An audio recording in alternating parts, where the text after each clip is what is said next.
मुफ्ती इरशाद हुसैन सईदी साहब, 2 से ज़ायद अज़वाज में अदल व इंसाफ की शरई हैसियत के हवाले से हम जानना चाहते हैं और इसका मतलब और मफ़हूम भी इरशाद फरमाइएगा।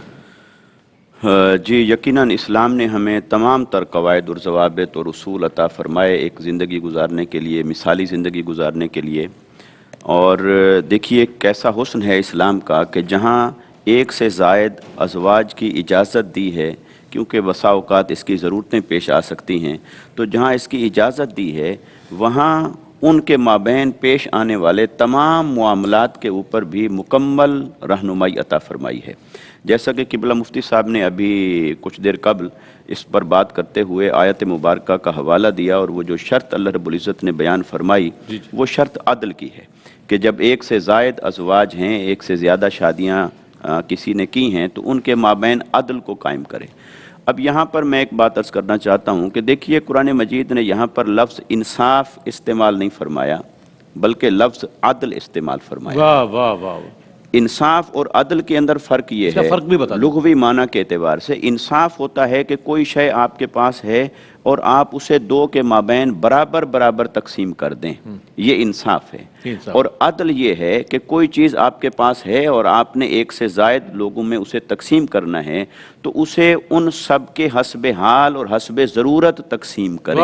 उसे अदल कहते हैं। क्या बात है। तो यहाँ कुरान मजीद ने अदल की इस्तिलाह इस्तेमाल फरमाई है, और उस अदल का जब हम माना और मफहूम लेना चाहेंगे तो यकीनन हमें आका अलैहिस्सलाम की सीरत की तरफ रुजू करना होगा कि आका अलैहिस्सलाम ने इस अदल को कैसे कायम फरमाया अपनी अज़वाज के माबैन, और कैसे इसको कायम करने का हुक्म दिया। तो वहाँ से हमें अदल का माना और मफहूम भी समझ में आ जाएगा, और आका अलैहिस्सलाम की सीरत मुतहरा से उसकी अमली मिसालें भी सामने आ जाती हैं। तो आका अलैहिस्सलाम ने वक्त को बराबर तकसीम फरमाया तमाम अज़वाज में, हत्ता कि जब आका अलैहिस्सलाम मर्ज़ विसाल में आप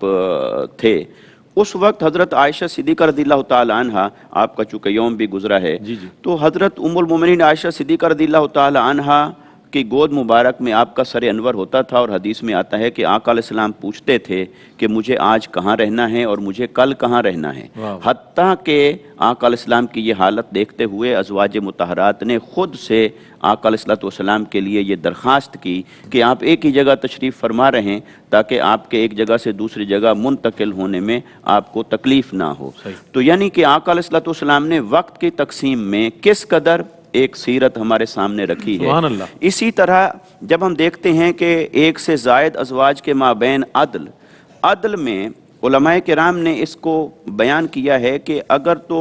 एक ज़ौजा ऐसी है कि वो जिस घराने से आई वो खुशहाल घराना था, मुतमव्विल था, एक है कि ऐसे घराने से आई कि वो कम वसाइल पर भी गुजारा करने वाली थी, सब्र करने वाली थी, और वो इस तरह की ज़िंदगी की आदी थी, तो आप उनके नान नफ़का में, कपड़ों में, चीज़ों में, बरतने की चीज़ों में आप कर सकते हैं कि उनको हस्ब मिजाज और हस्ब ज़रूरत दें। लेकिन जो खाने पीने की चीज़ें हैं और इसके अलावा जितनी ज़रूरियात ज़िंदगी हैं, और जो कुछ आप इजहार मोहब्बत के लिए लाते हैं, कोई आप गिफ्ट लाए, तोहफे लाए, खाने पीने की और कोई चीज़ें लाए जो ज़रूरत के अलावा होती हैं चीज़ें, तो वो लेके आए, तो उसमें कोशिश करें कि उसमें पूरी तरह से अदल कायम करें और वो बराबर उनको रखें और वक्त की तकसीम में उनको बराबर रखें। तो बहरहाल ये कि अदल का जो अल्लाह रब्बुल इज़्ज़त ने, और मैं आयत मुबारका कोट करना चाहता हूँ, देखिए अल्लाह रब्बुल इज़्ज़त ने जहाँ अदल करने का हुक्म फरमाया, वहाँ अल्लाह को ये बात भी मालूम थी कि क्या ये इंसान पूरी तरह कमा हक़्क़ुहु अदल करने के काबिल है। तो अल्लाह को मालूम था, इंसानी और बशरी कमज़ोरियाँ भी मालूम थीं। अब आका अलैहिस्सलाम ही वो हस्ती हैं जिन्होंने अल्लाह के उस हुक्म अदल को कामिलन पूरा करके दिखाया। बेशक। और आका अलैहिस्सलाम के बाद बेशक सहाबा किराम ने उस अदल को पूरा करने की कोशिश की, और दीगर लोग अहले ईमान वो अदल को पूरा करने की कोशिश करें, मगर अल्लाह को ये मालूम था कि कमा हक़्क़ुहु जो अदल है وہ انسان کے بس میں نہیں ہے۔ بسا اوقات ایسا ہوگا کہ ایک کی طرف میلان ہوگا، زیادہ ہو جائے گا، دوسری کی طرف کم ہوگا۔ اب اس میں قرآن مجید ہمیں کیا تعلیمات دیتا ہے؟ اگر اس میں سورہ النساء کی آیت نمبر 129 آپ کے سامنے کوٹ کروں تو یہ دیکھیے کہ اللہ رب العزت کی رحمت کا فرمائیے، کیسا فرمائیے، اظہار ہے۔ فرمائیے۔ یعنی انسانی بشری تقاضوں کو بھی مد نظر رکھا ہے، ان کی بھی رعایت کی ہے، اور حقوق کے مابین بھی تلقین فرما دی ہے۔ تو اللہ رب العزت نے ارشاد فرمایا وَلَن تَسْتَطِيعُوا ان تعدلوا بین النساء،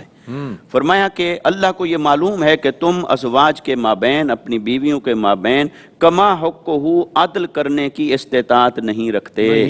اللہ کو یہ معلوم ہے، بشری کمزوریاں ہیں، موجود ہیں۔ پھر فرمایا وَلَوْ حَرَصْتُمْ،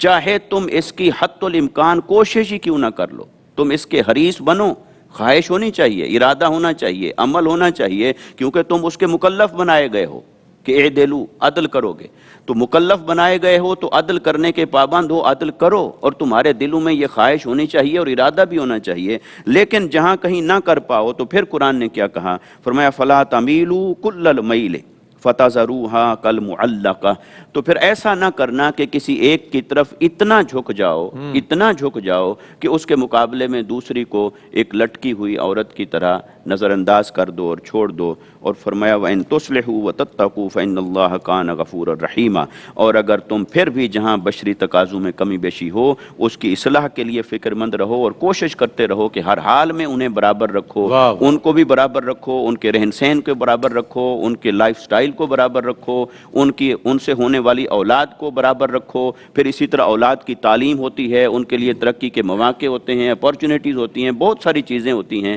تو اللہ نے فرمایا کہ اس کی کوشش کرتے رہو، اصلاح کرتے رہو اور اللہ سے ڈرتے رہو، اور باقی اگر کوئی کمی بیشی رہ جائے تو اللہ نے اس کی طرف بھی اشارہ فرمایا فَإِنَّ اللَّهَ كَانَ غَفُورًا رَحِيمًا، اللہ تعالیٰ معاف فرمانے والا بھی ہے اور رحمت فرمانے والا بھی ہے۔ ان صفات کا تذکرہ اس پس منظر میں لانا یہ اس بات کا اظہار ہے کہ اگر ساری کوشش اور سعی کے باوجود کہیں اگر کوئی کمی بیشی رہ جائے گی طبعاً اور فطری تقاضے کے پیش نظر تو اللہ پاک اسے معاف فرما دے گا، مگر ہماری طرف سے اس کی کوشش 100% پوری ہونی چاہیے۔